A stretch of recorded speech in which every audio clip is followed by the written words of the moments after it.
সুরুর feel আয়াত মিন শিআরিদ দ্বীন, যে ঈদের দিন, দুই ঈদের দিন আনন্দ প্রকাশ করা, আনন্দ উদযাপন করা, এটা শুধু তবে এই ব্যাপার না, এটা শুধু মানুষের স্বভাবগত বিষয় না, বরং শরীয়ী দৃষ্টিকোণ থেকে এটা মূল্যায়ন করা হয়েছে এভাবে যে একটা দ্বীনের নিদর্শন, একটা ইসলামের নিদর্শন।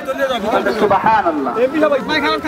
আনন্দ প্রকাশ করা, আনন্দ প্রকাশ করার মাধ্যম কি? সেগুলো আল্লামা ইবনে হাজার আসকালানী রাহিমাহুল্লাহ তাআলা বলে দিয়েছেন, উত্তম পোশাক পরিধান করা, মেসওয়াক করা, ভালোভাবে গোসল করা, সুগন্ধি ব্যবহার করা, সবচেয়ে উত্তম সবচেয়ে সুন্দর পোশাকটি ব্যবহার করা, পরিবার পরিজনের জন্য উত্তম খাবার ব্যবস্থা করা, নিজে সর্বোত্তম ভাবে সাজগুজ করা, এই সবগুলো হলো আনন্দ প্রকাশের বই, আনন্দ উদযাপনের বই প্রকাশ।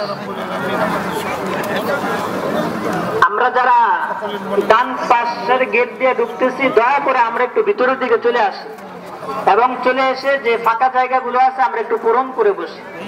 অল্প সময়ের মধ্যে আমরা আলোচনা শেষ করে দেব। 8:50 বাজে আমাদের সামনে আর কয়েকটি গুরুত্বপূর্ণ আলোচনা আছে, নামাজ সংক্রান্ত আলোচনা আছে, নামাজের পরবর্তী খুতবা সংক্রান্ত আলোচনা আছে, ঈদগাহের মধ্যে নামাজ পড়ার কি ফজিলত, কি গুরুত্ব, এই বিষয়ে আমরা কয়েকটা কথা বলবো। আমরা যারা আগে বসে পড়েছে, আমরা দয়া করে যারা ভিতরে নতুন করে ঢুকতেছে এদেরকে জায়গা করে দেই।